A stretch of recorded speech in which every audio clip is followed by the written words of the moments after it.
Okay, so we're recording now. Sonia, thanks for making the time to be here. It's been a good few months that we've been talking back and forth on email, but I'm happy that we're finally sitting down to have a chat, because in the space of the time that we've spoken, you've released two documentaries, both of which are absolutely amazing. I think you got my email yesterday after I finished Black Boys. It was both of them were incredible, but after watching that one, I felt like it was a good follow-up message, especially at this time with everything that's going on. So first of all, thanks for making the time to chat, because I think films like that, where you can just feel the heart and soul and the energy that's gone into it, and the intention that's gone into it, you can't just watch it and then do nothing about it. Like, it's important to dive. I mean, it sparks, for me anyway, it sparked a bit more curiosity into like what the issue was, and it was surprising to see that it's still going on. Most people who are just living their lives, average day-to-day individuals, would just think, oh right, well, that was something that happened as part of history in the 60s, 70s, whatever. But watching that, it kind of brought my attention to the present, to realize maybe history hasn't completely gone. It's just kind of reshaped itself into something else, and so the problem's been moved elsewhere and shifted further down the line. So first of all, thanks for making the time to talk about that and so much more. Thank you. I'm glad it resonated. So before we go into all of that, because it's meaty topic, so much to talk about there. How's this year been for you? I know we were just talking off air. It's been unexpected for all of us, but yeah, what's it been like for you coming into this year? And I guess, where were you, like, in terms of your headspace in January? Yeah, I mean, I knew I wanted to, I knew I needed to see Black Boys through. Black Boys, my second film. But I made both films, Teach Us All and Black Boys, which are feature-length documentaries, as well as a short film I did last year. I went to South Sudan and made a film about midwives there and maternal health. So I've been doing all that on top of my full-time day job with an international humanitarian relief organization. So that work is pretty intense, as you can imagine, working in conflict and disaster areas. And then I'm doing all these social justice films, like, as my side hustle, essentially. So it's been intense, and definitely by the beginning of this year, I was feeling very burnt out. We'd finished Black Boys, actually, and I felt like it was this extraordinarily urgent subject matter. But the response was kind of like, well, racism, it's kind of, like there was this sort of feeling like, oh, that's sort of old news, or I don't know what it was, but definitely that people didn't really feel the same urgency that we as the filmmakers felt around this subject matter, and then the activists and the people who are all part of the film. You go to distributors and they're like, well, it's not Tiger King, so it's sort of like hard to get traction. And then COVID hit, and it was like, the industry just sort of shut down. And so it was a strange time, because I had to really kind of like keep the faith in a way. I had really, this film had kind of come out of me. I felt like I was responding to some sort of call, and then it was sort of just kind of wait for a while and trust that the timing will be right, or that it needs to exist. Like I kept saying, like, it needs to exist in the world. There's a reason I made it. I don't know why. I don't know how it's going to get out there, where its home is going to be, anything like that. But there's a reason it came, through me. And so, especially during those early months of COVID, when it was complete shutdown and there was no interest, it was just like, keep the faith, keep on going. And then George Floyd happened this summer, and the protests erupted, and it was suddenly like, oh, that movie you made, like, suddenly had its moment came. And it ended up moving very quickly after that, and we got distribution, and it came out, at sort of the perfect moment. And it was actually kind of magical in a way to watch that, how it was conceptualized 3 years ago. It sort of gestated. I was ready to put it out in the world, but the world wasn't ready for it yet. and then the moment came, and now it's, you know, hopefully people are more receptive to the message than they would have been if I had kind of forced it out there when I was ready for it to be done. You know? How did you feel when you finally released it? I mean, relieved, obviously. This one's been about 3 years. I mean, it took about 2 to make it, but with sort of the waiting for the right moment to release it, it's been about almost coming up on 3 years. So, you know, I felt exhausted and relieved, and again, grateful that it's kind of hitting at the right moment and that there's receptivity to it and there's been strong, you know, response to it. And it's sort of now a matter of kind of, in a way, discharging it from my own system, because I was carrying that, and you know, it's a subject matter that's not easy, and so I'm kind of now trying to like heal and sort of transform myself, I guess. Yeah, because you put so much out. We were talking about this earlier, but you put so much of your energy into both pieces of work, and I'm sure everything else that you've done day to day in your day job, and the other small movie you made in South Sudan, that you need to find some time to recharge yourself, I guess, and to, what's the words I'm looking for, fill yourself back up with love, because you give so much, and in that moment you just feel like, oh, it's all pouring out of me. And that's the right time to do it, because it's, if you feel like it's almost pouring through you rather than you having to do it as a chore, it's just coming through you. And the same thing with my writing. But then it comes to a point where I guess the universe tells you to take a step back and breathe, relax. You've done your 50% of effort, and now it's the universe's time to do its 50%. And that was part of the, you know, the platform that you got this year, unexpectedly, with everything that was going on. World events just fell into such a position that they shone a spotlight on the work that you're doing. And that was the other 50%. So that's amazing to see, because when I was watching it, that's what I thought, because I saw images and clips from different timelines, including George Floyd. So I was like, when did she actually start this then? Because I was like, it could not have been this year, because it's just, the timing was just impeccable. So it's that's inspiring to hear, that when you put something out there, it just works itself out, right? Yeah. No, I started it 2017, and it was in response to the sort of the first wave, you know, of Black Lives Matter and the Take a Knee protests here in the US and stuff like that. And so, but yeah, that process is really interesting. You know, so I've obviously I have a creative nature, but my work, I only got into filmmaking about 5 years ago, and sort of without any sort of training or experience or mentorship or anything, education in it. I was always working in activism, and that is a very, like you said, it's giving you're of service, and so and it's a big kind of output of energy and time, and you have organization and you know, you're analyzing, and there's all this kind of other parts of yourself that you're using. And then I decided to make the first film, Teach Us All. No idea what I was doing, just sort of did it. But I'll never forget that little sort of pregnant pause, I guess, between the two films, because I'd put so much into making Teach Us All, again, while working full time at the same time.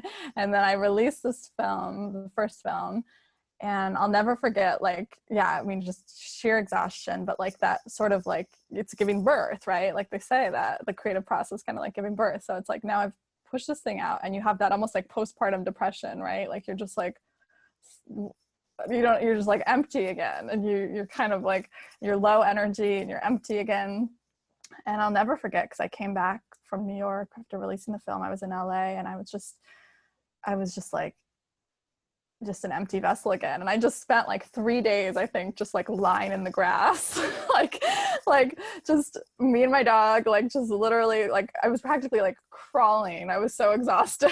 And I lay in the grass, like down by the water in Santa Monica, and just let myself be empty, like, you know. And it was interesting because then Black Boys just like came, and seriously, like, it was, I think I had like 4 or 5 days in between the films that I like just rested and sort of just opened up again.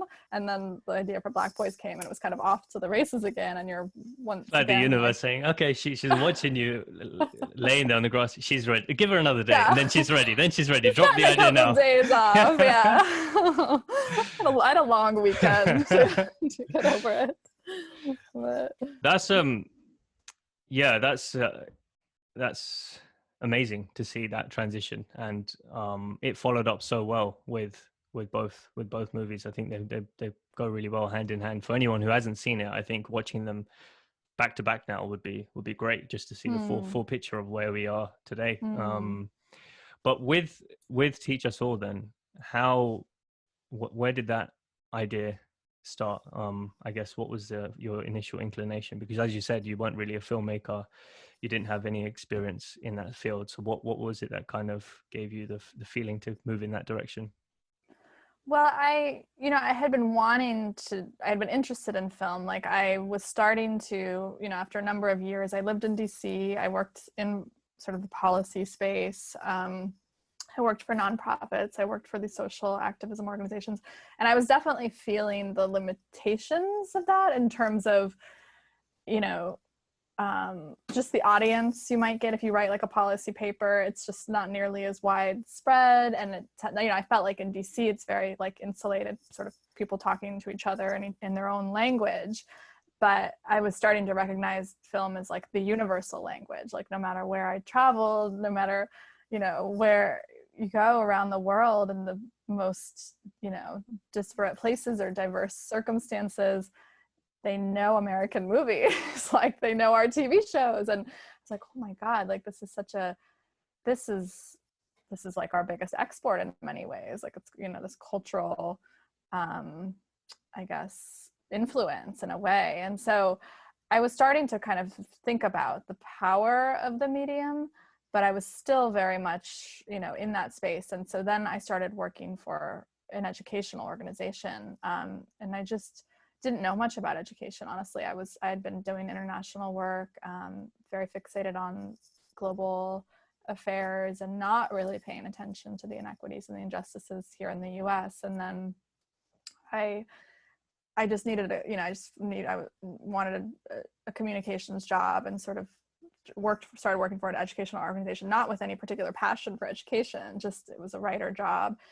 But as I started learning about education in this country, it really did, spark this incredible passion, if almost obsession, because it's just sort of unbelievable, like how unequal it is, and how that really sets young people on these trajectories in this country. And there are like certainly people who kind of make it through and defy the expectations, and then they're held up as these great examples. But for the most part, you're letting millions of kids fall through our education system cracks, and it leads to all these other things in our society. So I just became sort of fixated on this idea of like, this is like the preventative medicine. We're a country that like, waits till everybody's got cancer and obesity to start thinking about things, or whether it's poverty and violence and unemployment or whatever, instead of doing the work that should be done when these kids are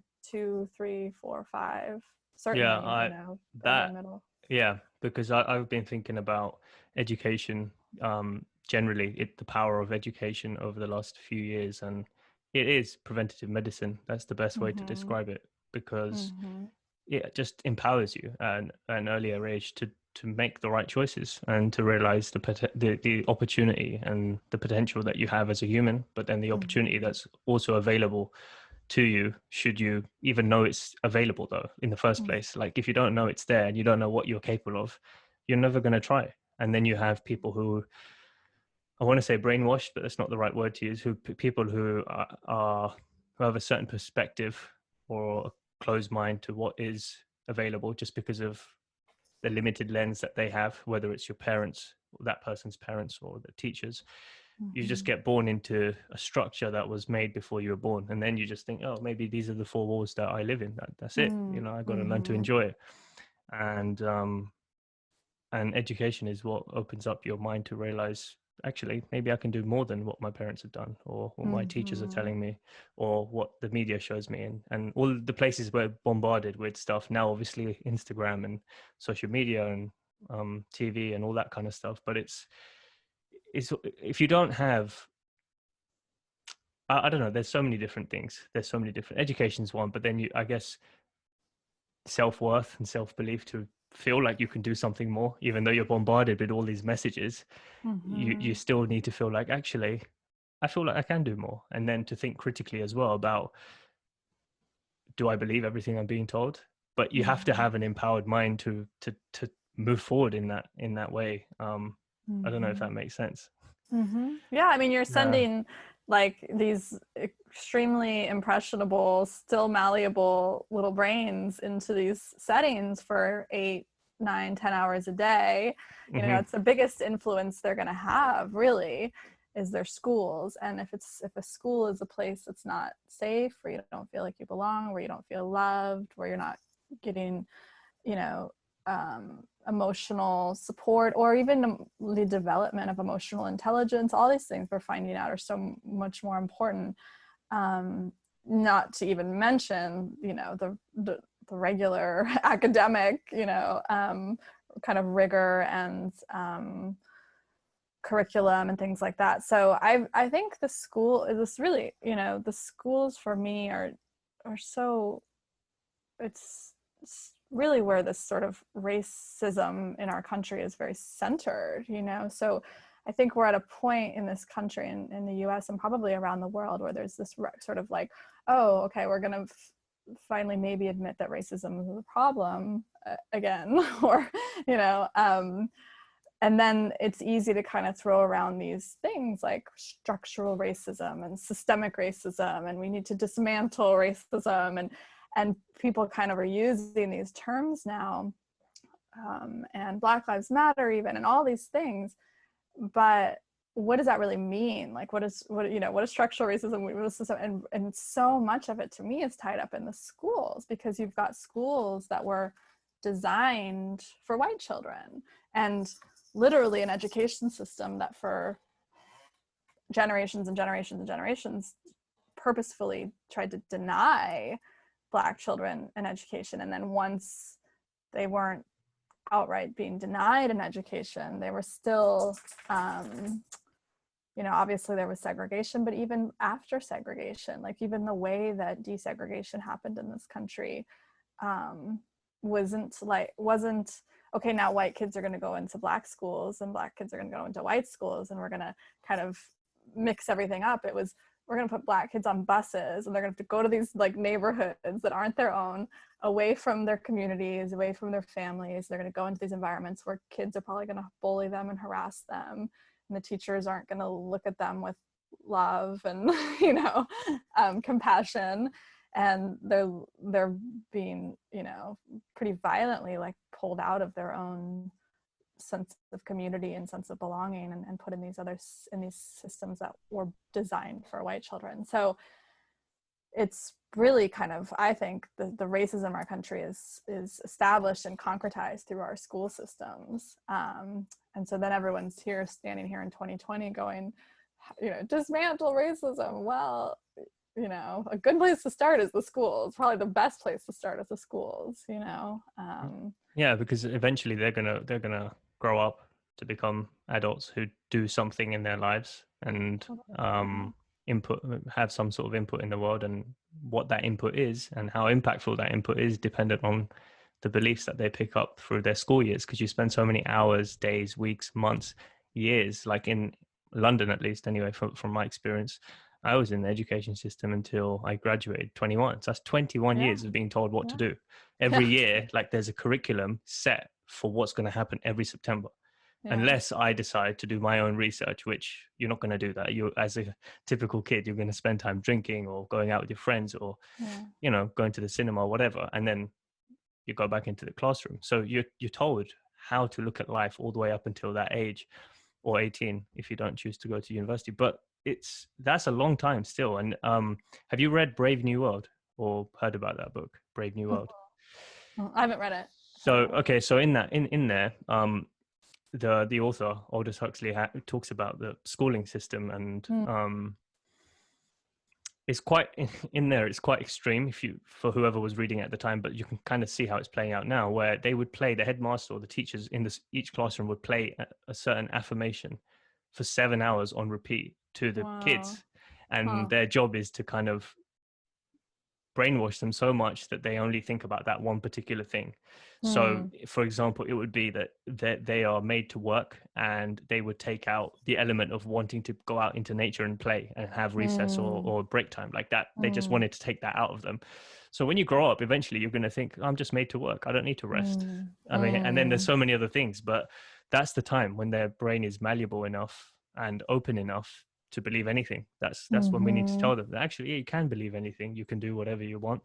And maybe that's not possible for everyone because of the way, as I said, the structure of society is. But if people start thinking that they can maybe do something about it, then we could start heading in that direction, and then the next generation might have it a bit, have a bit more of a brighter or positive future, and then the next one and the next one and the next one. It's kind of a domino effect, and it's pretty crazy to think that this whole thing started many hundreds of years ago, and the beliefs have trickled down into certain areas, and the people that are in power to do something about it continue to hold those beliefs. So even though the masses may protest and think about things differently, the ones that are in power to do to make shifts or changes still hold a belief that's well past their time, well before their time, sorry.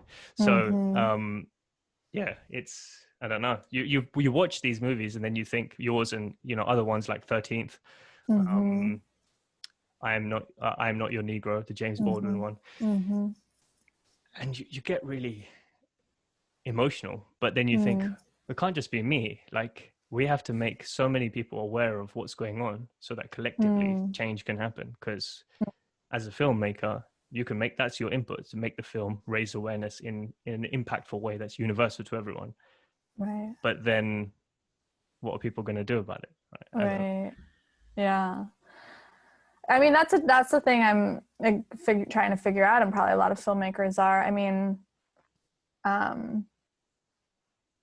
again, being someone who came to filmmaking for the purpose of sort of social change and the raising of consciousness, it's true. I mean, I've been experimenting, exploring, I guess, and it's going to probably be like a lifelong thing for me. But because, I know I made Teach Us All, and I was, like I said, extremely inexperienced. I just sort of went at it like a kind of a writer or an academic, like, oh, here's a subject matter I'm interested in. I want to sort of dissect this idea of school segregation, educational inequality. And I kind of went about it like I was writing a paper, because that's all I knew how to do. I'm a writer. I didn't know how to make a film. So it was a very intellectual process in that sense. And then I felt like, okay, so then I got to the end of trying it that way. My first one was that way.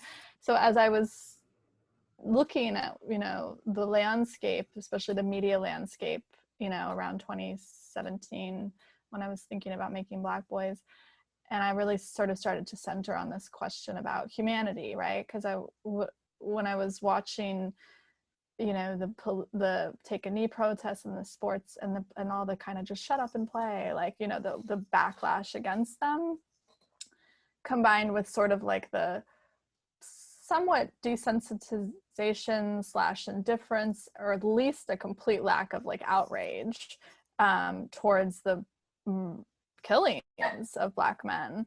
I was sort of like, well, where is this, like, why are people not like up in arms about, like, you see a Black man being murdered on a social media video, and like, why are we not taking to the streets and like burning things down, like it sort of happened this summer. But at the time I was like, where's the outrage? Where are the protests? How is just putting a hashtag up on social media enough? And I really felt like, yeah, it's super hard for people to connect with one another's humanity, especially when you live in a super segregated environment where you're just not around people, where that you have to learn about different experiences, and you develop empathy and these things like that when you're and so I was looking at I was like, well, do white people not see Black men as fully human? That was a question that was obviously really driving this. And so as I was trying to put together Black Boys, I was thinking, like, you know, there's a number of films that do talk about these issues. And they talk about structural racism, they talk about systemic racism, they talk about, you know, unjust policies and laws and the history of this and stuff. But I felt like, but how do you connect to people's hearts? Like, how do you get to that sort of finer layer, that softer layer? Because it's true, like when you watch a lot of these films or you read about this stuff, it evokes kind of a anger slash helplessness slash hopelessness slash like, this sucks, so we know, you know, this is terrible, but it feels bigger than me and I'm not sure what to do about it, or what is my place in this. And it's this kind of like intellectual slash emotional thing, but we're not like really getting to the heart, I feel like. And so my sort of I guess challenge to myself was to try to create something the second time around, my second experiment making a film.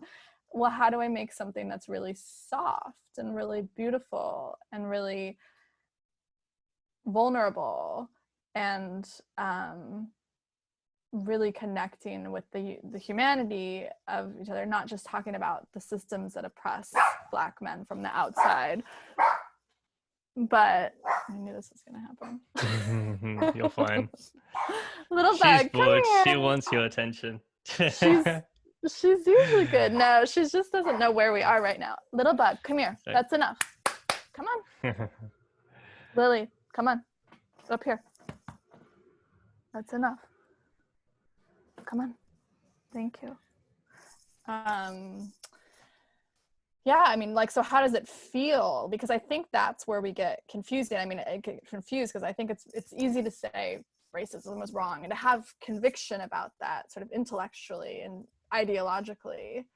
But where we don't often lean into is the just uncomfortable feeling of racism and these other dehumanizations and these separations from one another. It's segregation is just like, to me, is just separation. It's like these different levels of humanity, or these walls that we put between us. And so it's, for me, it's a challenge in terms of like, how do you evoke in an audience, right? Like a softness and a leaning in, not just sort of an outrage that kind of almost builds more walls, because you're like, well, there's fucking people that do that, like, you know, like those racists or whatever, you know, you could, then it sort of is like almost polarizes even more, rather than, I guess, sort of, you know, draws us together. So it's something, you know, it's fascinating. I mean, this is why I'm falling in love with filmmaking, because it's like, well, you know, I'm just on my beginning of this journey, but it's thinking about, yeah, like, how do you really reach people at that deeper level? It's connecting people, yeah, at the level that we're all the same. It's the heart, right? It looks the same, bleeds the same, we all feel the same about certain things, but with the mind it's different. That can be programmed, which is what happens in the schooling system, which is what happens with parents and teachers and friends. But the heart, that doesn't change. So that's why when you see people watching particular clip or a movie or whatever it may be, it'll be very similar reactions every single time, because at the emotional level, that's not coated by skin or beliefs or whatever it might be. That's not a level where differences exist, really. But what was your answer then to that question of how in this movie do I connect people rather than create polarization or anger or outrage? Like what did you feel you had to focus more on this time?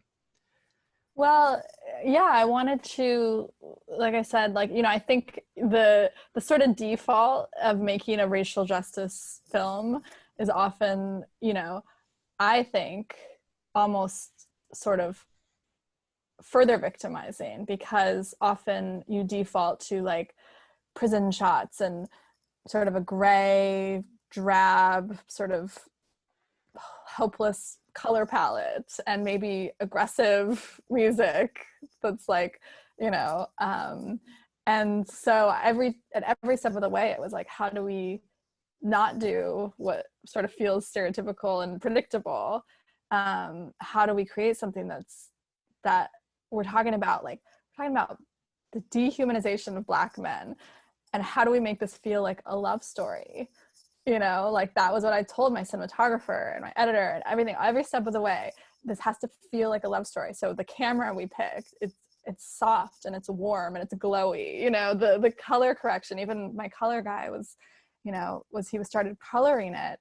He started sending me back these images, and it was like harsh. It was sort of like, you know, like racial justice documentary, like look, or whatever that would be. And I was like, no, like, you know, and he's a white guy, and he was like, yeah, I had to, you had like had to check myself too. Like the default is to create this kind of like hard thing, because that's how we've painted Black men in this country. They're aggressive and they're hardened and they're, you know, they're just bodies or whatever it is. Like that's how we've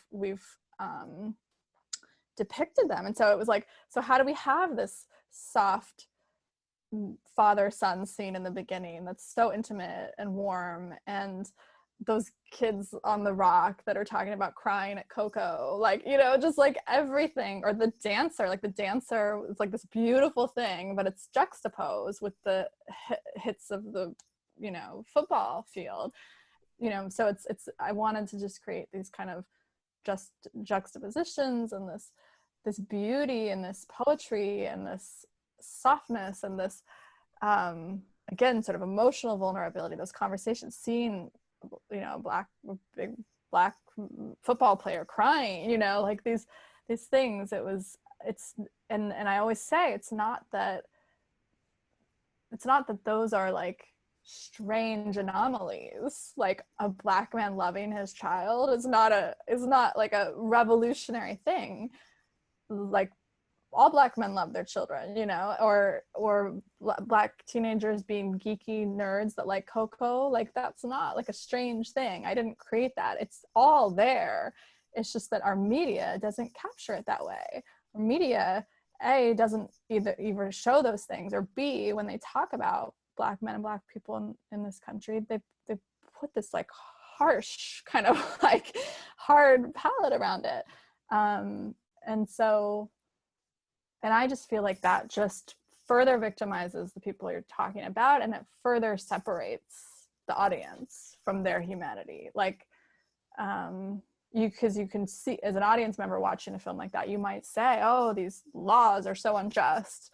But it's very different, I think, than watching a super tender, intimate moment between a father and a son. And you're like, oh, like, I know that feeling of loving your child, or crying at a Disney movie or whatever, you know, like it's like, how do we see ourselves in each other? How do we step in each other's hearts, you know? Yeah. It was I think you did that really well. Yeah. That was ongoing. Yeah. Because I remember one moment that stands out to me from the movie was, when you had a few of those students in the room that you were talking to, and there was a bigger Black student there, and he was larger out of the three, and he was like, I don't know why people are scared, like women when they walk past me in the road, I don't know why they're scared of me, because I'm the most like tender guy and caring guy that exists in his world and in his network. But people already have a perception that he's going to be like someone that attacks me, or I should be aware of a character that looks like this. And I don't think there's one answer to it. Like there's not one, it's not a single person solution. It's coming at this from multiple angles. And I think what you've done is just create a stage for people to then take action. Whoever's next in line, who gets sparked. The way I see this is like, people are watching the film. You got the feeling to make it. you made it, you've put it out there. Now certain groups of people are going to feel a certain way, or maybe just one person who feels a certain way and decides or gives birth to another idea that raises even more awareness and change, and then it just keeps going like that, and just sparks of inspiration, and hopefully that continues. One thing I'm curious about is, how did your perception of humans generally change, you and your team, before making the film and then after you'd finished? I mean, so one of the things, I was exploring through making Black Boys was my own conditioning as a white woman to fear Black men. And so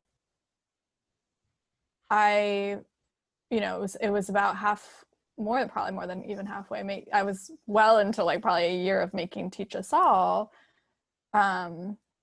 when I realized that I had gone to a segregated school, and I started to unpackage that, because a lot of people were like, why are you making this film? It's a Black issue. Segregation is a Black issue. And I would say it's an American issue.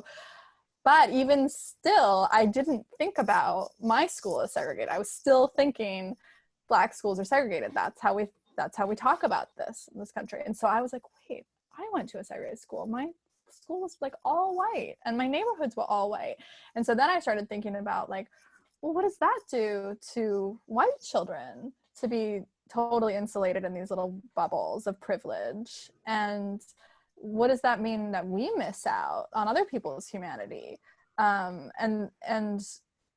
so I sort of thinking about that, like, oh, and that was probably what, I don't know, like my late 20s, early 30s, I guess, when I was making that film. And I started going to neighborhoods in South LA, or, the Bronx or whatever, that were different from the neighborhoods I grew up in. And I would see Black men, and I started to become aware of this sort of discomfort around Black men, that was always there, but I didn't have awareness around it until I started to question this, like, think about this of humanity. And so I traveled the world. I went all over the place. I was a human rights activist, a social justice person, like progressive and all these things. And I'm suddenly like, probably early 30s by that point, or I don't even know, but I was like, oh my God, I'm a little bit afraid of Black men. Like, and not in like this, obviously, oh, I love Obama, like we can say that, and it's like, sure, like maybe we all have like one, Black friend or whatever it is, but it was like, wait a minute, like I've spent my whole life in these white little bubbles, not even thinking anything of that, just how my world looked. And I was, I would move to new cities, and they would tell me, people would say things like, don't go to that neighborhood, it's a bad neighborhood. And I would not even think twice about it. Like, oh yeah, I'm not going to go to that neighborhood. You don't like think, well, what do they mean by bad? And the coding of that language that just permeates and permeates and permeates, that you're not even thinking about it. You're just, I'm not going to go to that neighborhood, or I'm going to roll up my windows when I'm in that neighborhood, or if I see a person that looks like that, I'm just going to look that way and cross the street and not even think about it. You know what I mean? So it's like, when I started to notice that dissonance in myself between like the way I wanted to see the world and I thought I saw the world, and then the reality that was like in my physiology and my body, that was largely unconscious until I started to bring it into my awareness. And then I could see like, oh, I'm one of those people that would never think of myself as a racist, and yet my body's tensing up when I see a Black man.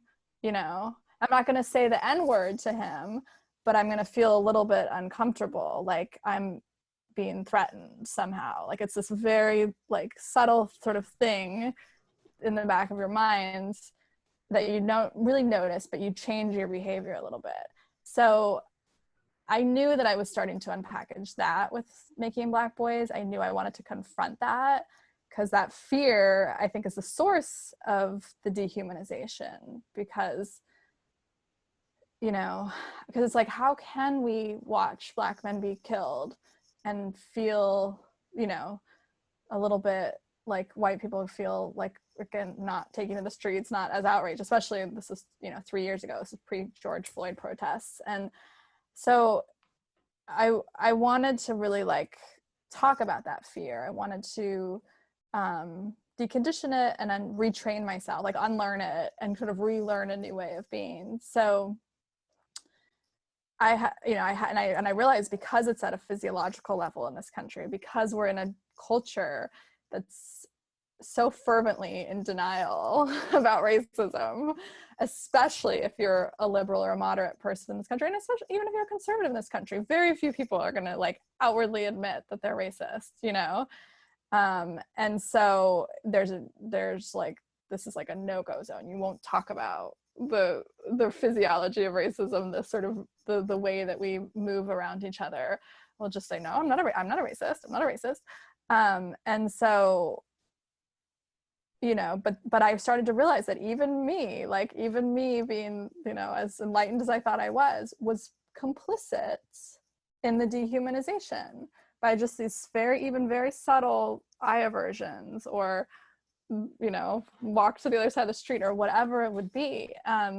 So this is a really long way of answering your question, that I think that what it taught me, or, you know, it wasn't so much like, it wasn't like a surprise at all, like, oh, you know, Black men have feelings and they're fathers and they feel pain and they feel love and they feel joy. Like, it was very easy to, like, you know, acknowledge the sort of spectrum of emotions that every human being feels.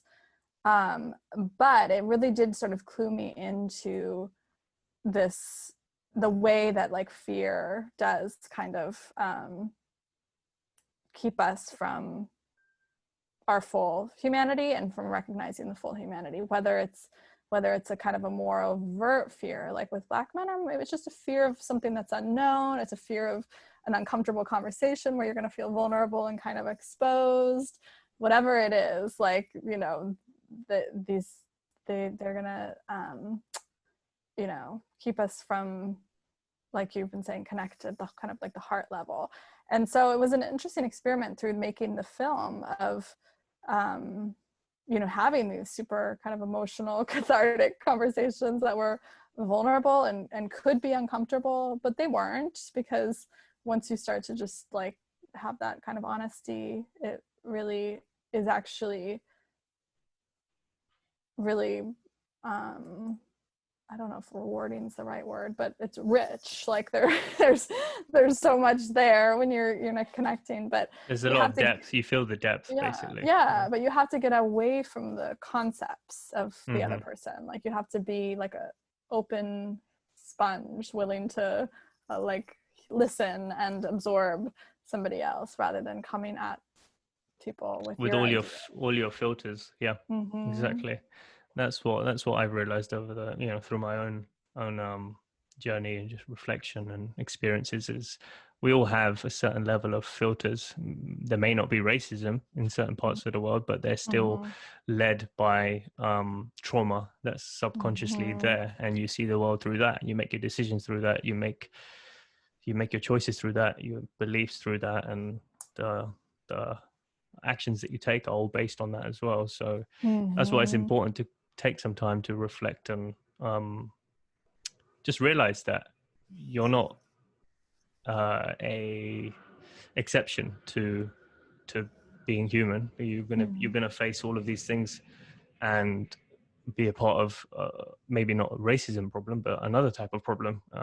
No matter how small or big other people perceive it, it's still something that can cause a disconnect between two human beings, right? Like if you're getting angry at your child for being a certain way, that's only because your parents or someone, you know, one of your teachers when you were their age were acting in a certain way and told you not to be that way, and so then you inflict that on your child. That's not to do with racism, it's to do with the way you were brought up. But that child would then grow up feeling hurt and not loved and feel like they can't act a certain way, and so that's one part of their heart closed off, and they're only left with a few other doors that are left open. And we all do that. And I think one thing for me at least, is this year. I know it's caused a lot of chaos for people and upset, but it's given people a chance to slow down and really reflect as well, especially those who are holding on to jobs and who've had a crazy busy lifestyle, are able to just slow down, spend more time with their family, and reflect on the things that are important and that are going on in the world. So yeah, interesting year so far. What do you think is gonna come for you next in terms of filmmaking? Have you got any ideas bouncing around in your mind at the moment? Yeah, I mean, as of yesterday, actually, I've decided on my next project, but it's still a little secret. But I think, you know, this kind of exactly what you said. I mean, the thing I'm looking for, right, in all of this is love. It's like like you said, we're always kind of reacting out of our pain and our fear and our trauma, but then the higher kind of state is love, right? And that's what we're all sort of seeking and looking to receive and learning how to give it better and all of these things. So, you know, Black Boys was really about love, and I kind of decided in making that everything I do is going to be in service of love, maybe even more than justice. I think, you know, I mean, justice is important, and it's a concept, but I think love is the thing that's driving me, actually. And so I want to make things about love, and I also really want to do stuff like that's scripted as well, like, because I feel like that would be another next challenge for me. Like, what would it be like to work with actors? And I love writing, so writing dialogue and stuff like that. So I'm going to do a love story, sort of against a timely social justice-y background, but it's going to be like, you know, scripted and work with actors and stuff like that. So I've decided that's the next thing for me. And also I'm working on a book about my own romantic history and spiritual questions and love. Yeah, you briefly mentioned that in the email, and I'm looking forward to reading that, because it's interesting to dive into the mind and the heart of someone who cares about these sorts of things. Like, it just shows through your work that to produce work in the way that you have, it must mean that your mind and your heart is tuned into a particular frequency, or a particular way of thinking, or a particular way of feeling. And so I think a book is a great way to uncover all of that and let people in a way that maybe a film can't, or in a way that a conversation with someone day to day can't. I know for me, at least, putting together the work that I've shared with you, the draft version, that's not something you talk about day to day. Like, I'm not just gonna come and talk to you about, you know, oh, how's your day going? Oh, do you love yourself, by the way? You know, it's just like, it's something you don't wear as a trophy. It's a place where you can open up and express, like, just the way you express through film. I think, like, I have a way of expressing myself through words, a place that I feel comfortable and creative and open, and it comes naturally. So for you, I'm excited to see the film and to hear about the book. But what sorts of questions have been on your mind the last few years, would you say, in terms of, I don't know, take that how you will. What sorts of questions have been not necessarily to do with the film, but just generally in your own life? I'm very interested in, well, you know, and I have I studied women's rights. I'm very interested in gender stuff. That's actually probably my biggest passion. And the racism was kind of an interesting little, I got, you know, really focused on that, but it's definitely kind of gender relations, gender inequality, these things like that are the thing that I think about a lot, at the macro level and at the, you know, complete micro level, obviously, in terms of my own romantic relationships and things like that. So, you know, I'm very interested in the masculine and the feminine, like the divine version of those, and what we're seeing happen in the world, you know, as an expression of either the kind of corrupt, you know, corruption of those energies, you know, patriarchy. I think a lot about kind of the structures of patriarchy and the breakdown of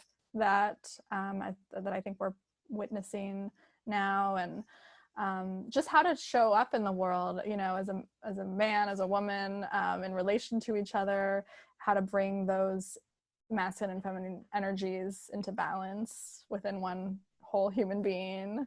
So I think a lot about that. I mean, I'm very spiritual in the sense of thinking about how we're looking for God, how we're looking for wholeness and completion, and how often we maybe look for those in the wrong places when we're, you know, I mean, that's kind of the thesis of my book, my sort of memoir, is that too. Like, it's kind of on the surface Confessions of a Love Addict, but at its deeper level, it's really that, you know, we use these addictions, whether they're, you know, substances, or whether they're romantic relationships, or or food, or a number of things.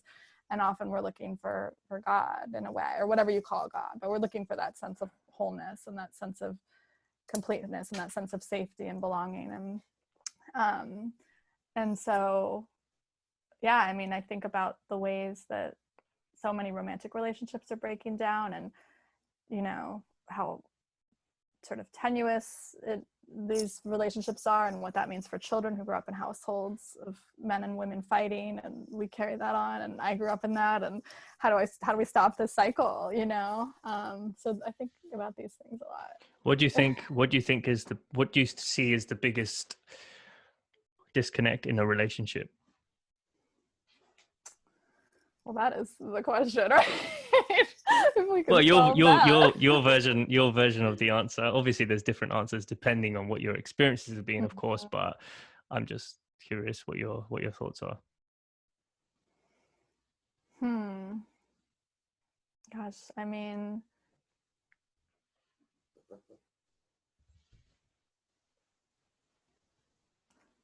again, I feel like a lot of it comes to fear, right? Like when I look at my parents, when I think about some of my relationship patterns, whether, you know, you can do a psychology analysis of any relationship, and you could talk about attachment styles, and you could talk about, you know, avoidant or codependent, or whatever. But I feel like when I feel into it, like, you know, with my own parents or other couples I see and stuff like that, I mean, the heart of it is it kind of, again, always comes back to this fear of this fear of not being loved, fear of not being enough, and then we come up with all these other convoluted excuses for that, or like, you know, you're causing it in me, or you're not doing that right, or whatever it is. But it's like, you know, I think about my own parents, right? Like because I moved back home, and, you know, growing up, I saw this like anger and fighting, and it was volatile, and it was scary.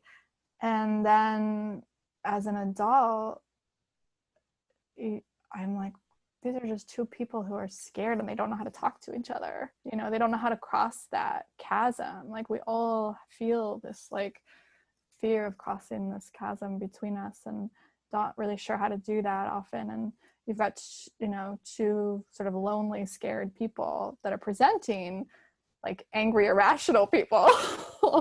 But I don't know. I think they're all grown kids. Even when I look at my parents, I just think you're just grown kids.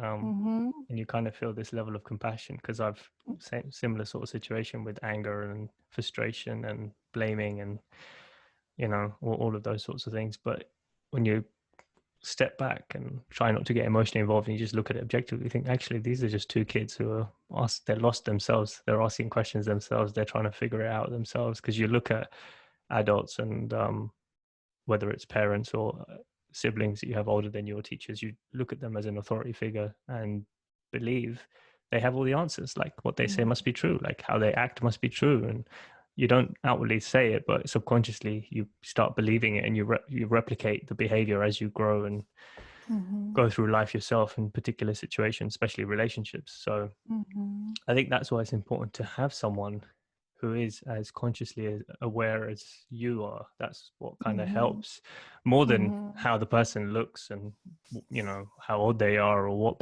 like skin color they are or culture they come from. Like, none, to me anyway, none of that stuff really matters. It's more about how consciously aware is this person, and from that place you can do anything, because that person is just open to change, to create new things, to destroy old things, to destroy new things and create new things again. It's just like constantly adapting and evolving and being open. That's, from my experience, would be something that would help all of us, not just in an intimate relationship, but as friends, siblings, parents, sons, daughters, all that kind of stuff. And that's the very kind of bird's eye, high level stuff. That's beyond like all the culture and tradition, what part of the world you come from and what gender you are and what skin color you are. All of those things are so petty when you look at it from that lens, right?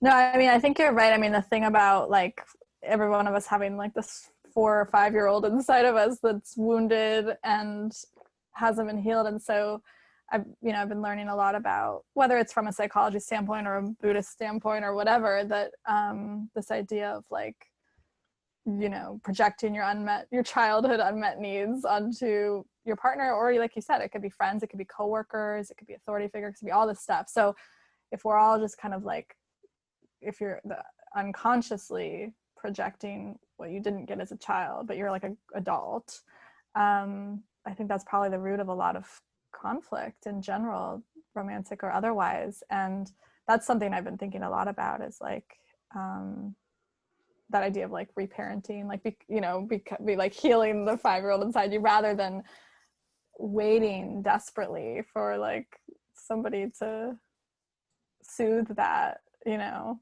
child. Because that's where you can become like codependent. Like I was talking to a friend about this when he was going through quite a rough breakup last year, and he was really badly torn by it. And soon after that, he started dating, like as if the world was going to end in December. And I was like, why? Like, this is not how you normally are. What is going on? And he just thought it was normal. He was like, yeah, I just want to settle down. I was like, no, it's not that. You are trying to forget about your ex-girlfriend, and you're uncomfortable being alone. That's why you want to be out on dates all the time, hoping to find someone. And I think many months later, he realized that was the case, and that actually he didn't want to date, and he doesn't want to find anyone right now. Actually, it's time for him to heal and reflect and realize that you need to feel whole and complete in yourself, and then come together with another person who feels the same, and then you unite together to create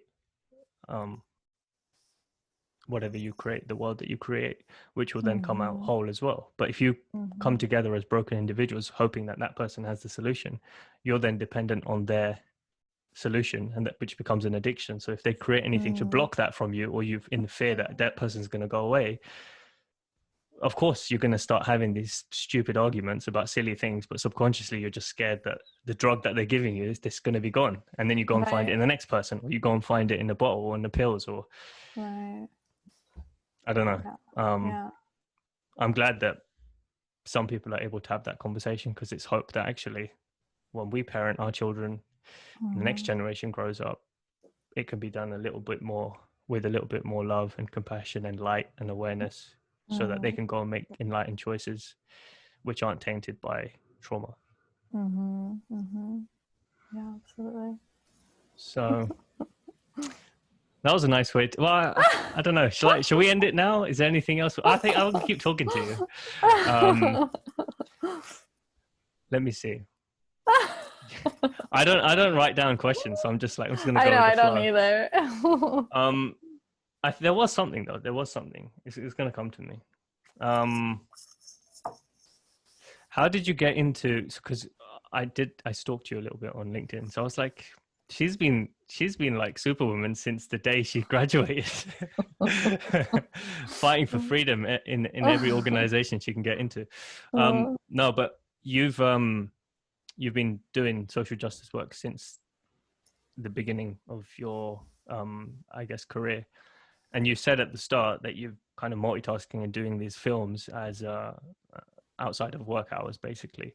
What does that process look like, of putting together something like that and then working at the same time, just from, I guess, a lifestyle or emotional point of view, like, and how does it affect one another? Because when I saw Teacher Soul, I was like, this is just like she's put all her time and effort, or whoever it was, I didn't even know it was you then, but I was like, whoever it was put their time and effort into it, and it must have been a full-time project. They've had a whole team, they've had like hundreds of thousands of dollars, like, and then to know that actually this was just something, it's just a weekend job, like I just did it on the weekend. I was like, what? And it was your first one as well, so it's like super proud to see that it's possible to do something like that on such a big scale, make it look so professional, and put it and then have it be put on a platform like Array and Netflix, etc., which has millions of viewers, for the potential to have impact. So I was just curious around that process from a personal standpoint. Yeah, I mean, it's definitely the question of my mind right now, how to continue in a sustainable way, because it's not sustainable. It's been, I mean, I got to a point this year where I felt like a ravaged, gutted version of myself, like a shell of myself. But I don't know. I mean, it's hard to describe, because it's like, I don't have answers for, I just do it. Like, I just do what I want to do. I guess when it comes to career stuff, I have a lot of idealism and sort of confidence. I could, like, I'm going to make a film. I'm going to do it. Like, I don't know where that comes from, or I'm going to write a book now. Like, I don't know where that comes from.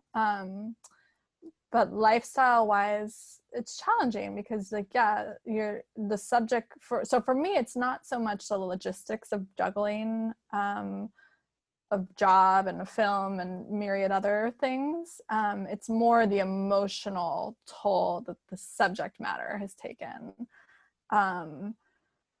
Because like I said, it's not like I'm like, working at Gap and then going and doing a film about racism. I'm working in conflict and disaster and gender-based violence and rape and, just child, starvation, just these horrific things that I'm reading about and writing about and having to be emotionally engaged in constantly.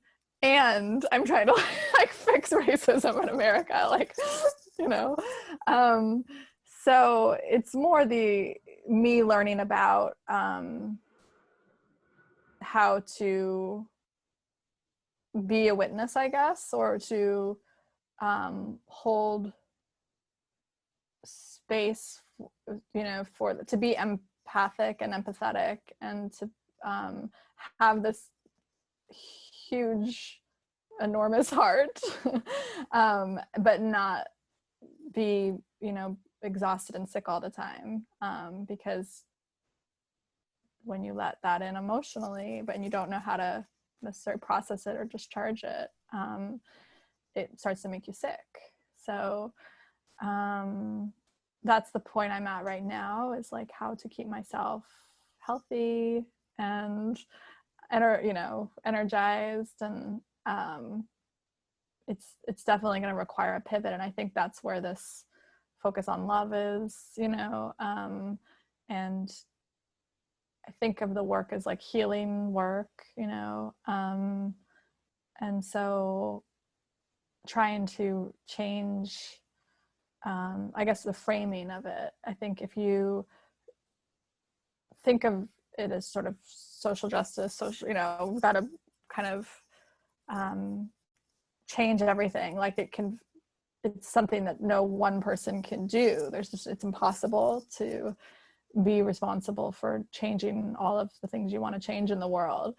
So I think about like Star Wars a lot, because I never watched Star Wars growing up, but I saw the last like one or two, and I thought of this analogy, like, don't fight the darkness, like feed the light. So I think about that, like, how do you minimize your engagement with toxic information, with toxic personalities, with sort of wrestling the dark side. Don't, like, it's more like pull back and give your energy to the things that feel light and feel full of love and feel joy, and the people that support that and feed that as well. So I think you have to be, if you want to engage in this kind of work, you have to kind of be like that, because you see a lot of activists that just rail about things, and they become the energy of the thing they're fighting, because they look at Trump's Twitter feed and they're outraged all the time, or they like look at these Facebook posts from white supremacists and, you know, they feel crazy and they're just venting and angry all the time. And maybe that's fine for them, but that doesn't work for me. Like for me, I have to meditate and, and play with my dog and talk to the trees and not look at Trump's Twitter feed and, you know, just all these things to preserve the energy and the sanity I need to do this kind of work. But it's a balancing act always. Yeah, definitely. But yeah, that's what I was going to say. It's a balancing act. I love how you put it in terms of feeding the light and not just constantly fighting in the dark. I guess it's just our journey is to realize that the darkness does exist, but then we can swap and change teams and join the light. But yeah, you're right in saying that activists and even if you're not an activist, you're just a regular person just trying to stay up to date with what's going on. Yeah. You can be feeding into the wrong things. And it's similar to me. Like I'm just, if one thing happens now, I think especially going into the last year or so, that kind of offsets my vibration just by a bit of frustration, this or that. I'm just like, oh no, this is a week of yoga, meditation, eating right, going for a walk. I have to stop speaking to people for a few days, like creating boundaries. And it's just, I don't know, like that's what makes you the type of person to do this type of work then, like to really feel into it at a deeper level, rather than just making it about, I want to rant about all the problems that are going on and show the light and shine the light on that, rather than, you know, doing some of the emotional shots and thinking about the color and the filters and all that kind of stuff that you talked about earlier. Like that only comes from someone who thinks, how do we put more heart into this work? It's not just about showing anger and rage and trying to get people to think of it from that perspective, but really it's about connection, and that can only start with yourself if you're connected to yourself. So it's good that you're spending time on your own now to feed into that. What do you think that journey is going to look like for you, like learning to set boundaries and feed yourself again for a while? Like, is there anything in mind that you have, like I want to spend time doing this or that? Yeah, I mean, I'm already learning a lot about saying no to things and setting, you know, boundaries and how I use my time. I think it's about, for me, following the signals from my body. Like I'm very, you know, like intuitive. I'm very intuitive, but I'm also very affected. So everything will manifest in me physically very quickly. So if I'm in an interview with somebody and it's a very painful, traumatic thing they're talking about or whatever, I will probably take on their symptoms, their physical symptoms, or I'll walk out of that interview like aching, you know, physically, not only emotionally, but like physically. So I'm starting to learn that I have to be very aware of my signals from my body. Like if I walk into a space and it's like, ooh, like I instantly feel drained or uncomfortable or whatever, like rather than forcing myself to endure it, I'll get out sooner. So it's like, it's little things like that. It's honoring. I've always had an incredibly strong intuition. You get conditioned to ignore it or to please others and to suppress it. Like, oh, I'm feeling like I really don't want to be around this person, but I have to be super polite and then listen to them like vent to me because I'm a good little girl, you know, like I'm a nice person. And now I'm kind of like, no, I don't need to be around, you know, people. I mean, not in a rude way, obviously, but in like just really sort of protect my personal energy and surround myself with people that make me feel good. And so I think, you know, I hope, I mean, the next phase for me, I do want to like have a family and find a partner and all that stuff. So I hope that's my next chapter. I mean, that's what I've been really busy with the films, but I feel like I want to like experience home and motherhood and partnership and all that. And so I know that's going to take some slowing down also, because I don't want to be like a stressed out, crazy mother, you know, like I don't want to be externalizing my work stress into my family life, you know. And so I've been thinking a lot about that, like how to you know, come into balance to allow for that, because I think it will be interesting to be sort of playful and have kids and be happy and still do important work in the world, but from this sort of joyous, magical, happy place too. Yeah, it's the next chapter of discovering your masculine and feminine energies, right? In a way that you haven't been able to do just yet. So how did your parents and friends react or respond to the work, the films that you've put out? I mean, they love it. I'm very fortunate to have, I mean, my family is extremely like-minded. I mean, I get my beliefs and views of the world from them. And so you know, and like I said, I've been not only very cognizant of who I surround myself with, but also very lucky in terms of people who come into my life, that I have really, really supportive, loving friends and family and everybody. Like that's another, you know, to your earlier question, that does make the work, as hard as it is, somewhat sustainable. Is like I have a network, I have community, I have people who care for me, and if my wing is a little broken, they'll help me patch it up, you know. I can always go home, I can always go to someone's house. Like I'm very, very supported, so that helps a lot, you know. I mean, yeah, I think we need, but I've also been very intentional about building that, because I know the importance of having support, especially if you're going to do emotionally draining work. Yeah, definitely. Like, build your village. Yeah, exactly. What's been the most emotional scenario you've been in since the beginning of your career? Well, whether that's to do with the films or not, just generally, like what comes to mind when you think of the most emotional kind of scenario that you faced?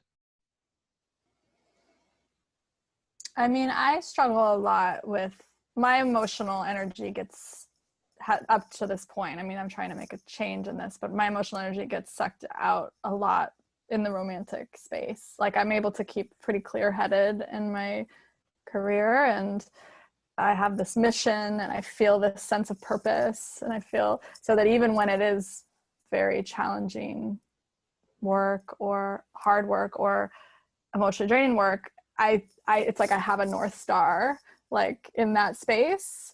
I know what kind of world I want to live in. I know I want to participate in creating that world. I see where humanity needs to go and the evolution and the changes we need to make and things like that. So it's like, again, you know, I can have very hard conversations where people are talking about very painful things, but I can still see the healing and the transformation in that. So what's been more challenging for me is on the romantic side, and that's probably where I have wasted a lot of my personal energy and personal power, in having, you know, not supportive romantic relationships.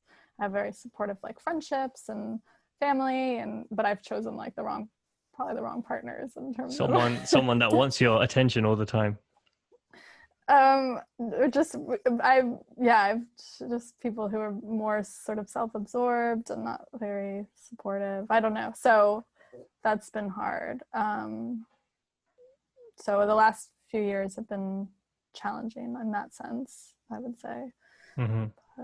Yeah, it's another tug on your heart, right? Like, so it's difficult when you haven't spent enough time on your own. Like I've got a friend right now who's going through quite a rough divorce, and I was the best man at his wedding last year. So it is difficult for me to even process that, because I was just blown away. Like, I came back from a retreat in Ireland last year, doing some kind of emotional healing work and stuff, and then a week later it was his wedding. I had to prepare the speech, and I was so excited for it because he was one of my close friends at university. And then to hear the emotional space he's been in the last few months is insane. And then you know, for them to make the decision to do this, and it's difficult when you haven't got supportive partners or a supportive network around you. But again, I don't think there's a rush in finding that. It's more about feeling whole in yourself and working everything out so that you attract the right person.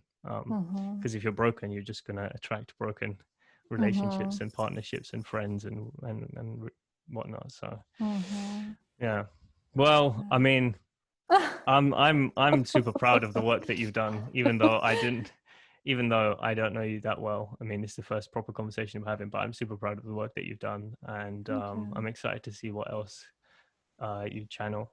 And yeah, I appreciate you taking the time to speak. I feel like we'll probably do this again sometime soon to dive into the next chapter of the stuff that comes out of it. When I write my memoir that comes out. Yeah. Then we'll say, how has your view on love changed? Yeah. But yeah. No, I mean, I think the writing of this is obviously part of my healing process. So. Oh, 100%. I think writing definitely helps you clarify a lot of things, because it's about you this time. It's not about this world issue. It's you, and it's taking the time to dive into yourself, and and everything that you think and feel just comes out on that piece of paper. So, do you journal or anything like that? Or? I mean, I wrote random thoughts down in all these pieces of paper around the place, but I don't have like a process, you know. I don't have a routine, which is interesting. But I've been writing, you know, probably since I was 17, you know, because every time I have a breakup, I write about it. So I'm like, there's a collection of these. Yeah, it's the best time to write when for me anyway, it's the best time to write when you're feeling a little bit emotional, or when you're feeling a sense of connection or depth, and you're just like the realness comes out. And then when people read it, you don't have to think twice about it. They just connect to it immediately, because it goes past the logical mind and goes straight to the heart. And that's I guess that could be the challenge for someone who's super intellectual and likes to break things down and analyze. And I don't know, sometimes you can have a challenge connecting to that space, because you're taught to analyze everything and to think about things and make a plan and structure it and break it down into smaller topics and all that kind of stuff. So yeah, writing just for writing's sake, without structure and free flow, it's there's a sense of freedom in that. But yeah, well, if people want to watch the films you've made and find out more about yourself, what's the best place for them to do that? Well, I think Teach Us All might have just run up its license on Netflix. I'm not sure. It did, because I tried to search for it. I was like, no, I'm pretty sure this is where I watched it. Where is it? Yeah, like something wrong with my account, or like? I think that just happened like a couple weeks ago, and I was so busy. So I don't know, maybe we'll see about putting that up on like iTunes or something. Black Boys is streaming on Peacock, but only in the US. So if you're in the US, it's free to watch on NBC Peacock. And we are also within the next month, it's going to be up on iTunes and Google Play and Amazon and Vudu. And then possibly they'll have international distribution at some point.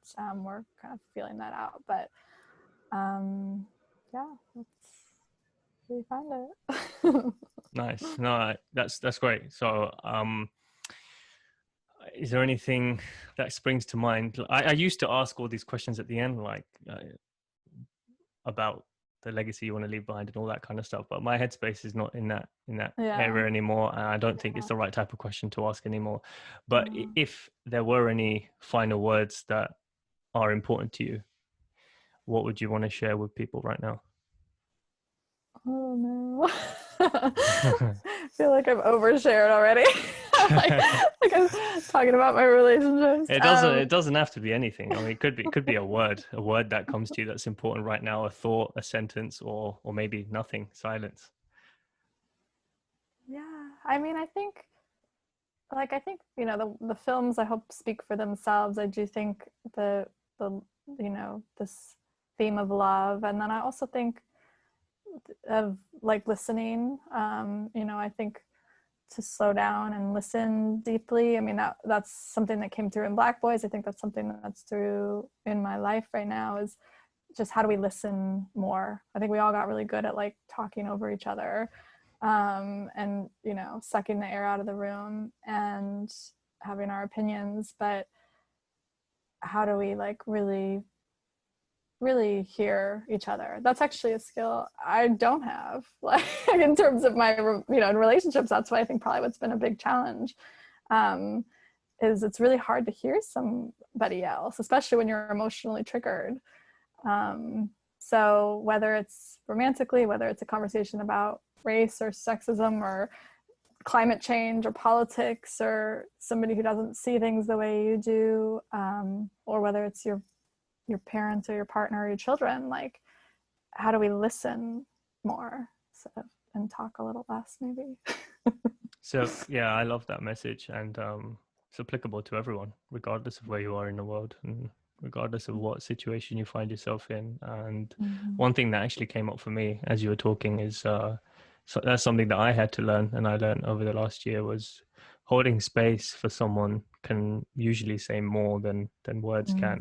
And it counts a lot more, just to give that sense of respect enough to just be silent and to absorb what they're saying and give them a chance to speak. I guess that silence almost serves as a platform for them to speak. Like, here, it's your time to talk. I'm not gonna judge you. You don't need a solution. Sometimes you just want someone to listen to you. Actually, I was speaking to my mom a few weeks ago. It was just me and her, and it was some nice time that we had alone. And she said, sometimes the best medicine is for someone to just listen to you. And yeah, as you get older, that's what you learn to appreciate and respect, is someone there who respects you enough to just listen to what you have to say, regardless of perspective and beliefs and all that kind of stuff. So good message. Well, I appreciate you taking the time to speak, and as I said, I think we should definitely do it again later down the line, as you progress down your journey. Maybe I'll interview you about your book. Oh yeah, maybe. Happy to do that. But yeah, all right, well, I'll speak to you soon, and I will let you know when this comes out. All right, thank you. Thanks for sharing your book. I'm reading it. It's gorgeous, so I'll keep you posted. Thanks. I it's always interesting to see what someone else's perspective is on what I have to say. It's kind of weird as well. Like, I've tried to end this 3 times now. Okay, so it's kind of weird that maybe this is something for me to think about. Well, when someone compliments me, I don't know if you feel this because you've put something out into the world now. I'm like, what do I say? Like, oh, your work was amazing, and I just touched by it and just like, okay, thanks. But it wasn't me. Like, it came through me. Like, I was just trying to be a channel. I'm like, it wasn't me. Yeah. What do you mean it wasn't you? No, I feel the same way. I'm like, I don't know how to handle that. It's awkward. It's just like, okay, thanks. I guess, yeah. I mean, I think it's fine. I mean, I think it's just like, you can just sort of say thank you, but I think as long as you know it wasn't you, because that's the important thing. I think when we use it to inflate our own sense of ego, or we start to hear that from people, and it feeds something about who we think we are or how we present ourselves or whatever. But as long as you go, yeah, that thing that came through me was great.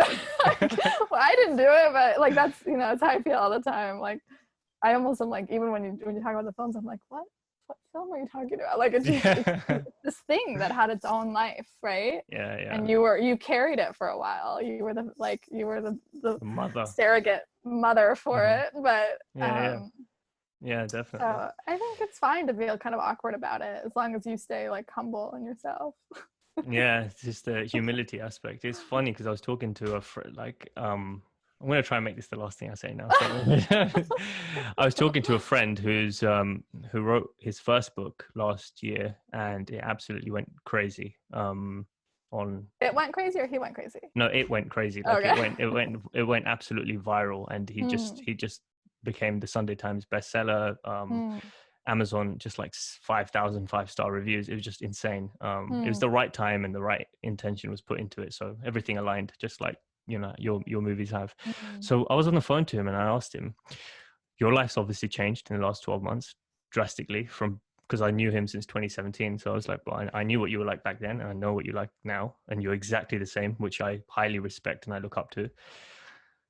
What is it that helps you stay grounded compared to someone who ends up being all about fame and money and success and ego driven, and only chooses to surround themselves with certain people? And I won't say any names here, but there was a particular person we were talking about in the personal development space who we shared the same opinion about. And I was like, well, how are you different to him? Like, what is it you've done? And he was like, actually, it's just making sure you stay grounded. Like, don't forget to do the simple things. Like, I enjoy meditation. It helps me stay grounded. I haven't stopped doing that. Just because I have 5,000 5-star reviews doesn't mean I stop meditating every day. So he said, don't forget to do the simple things when your life starts changing, and learn to say no to certain things. He said there's been plenty of crazy financial opportunities and opportunities for fame on TV and streaming services and stuff that I've had, but I have to look at the lens in which I'm making the decision through. Like, is this to do with my ego and inflating myself, or am I making the decision because I want to serve and help people, which may not come with a lot of money at first? So yeah, I just thought that was super important, just to stay humble, and realizing that anything that you're doing or creating is not from you yourself. It's just coming through you, and you just have to learn to be a better channel to give birth to more of what's amazing. And it's possible for all of us, but I just think we have to learn to be better channels, and that's the process of healing and removing the trauma, working on yourself and stuff. So then you can make way for the stuff to come through, the light to come through. It's always wanting to come through, but we're just blocking it with all of the guards that we have up internally. So yeah, I was thinking when you were talking about, like, probably when some people, you know, are attracted to fame or money or whatever, that's precisely when they cut themselves off from the source that gave them the thing they made in the first place. So if you want to be able to continue to create, you have to stay close to the source and like make sure that that's the most important thing, is the source. That just came to me. No, it's true. I'm not going to respond to that because it will end up carrying on for another hour, but we'll end it there. And when the time is right, we'll do another episode together. But thanks again for your time, and I'll speak to you soon. All right. Thank you so much.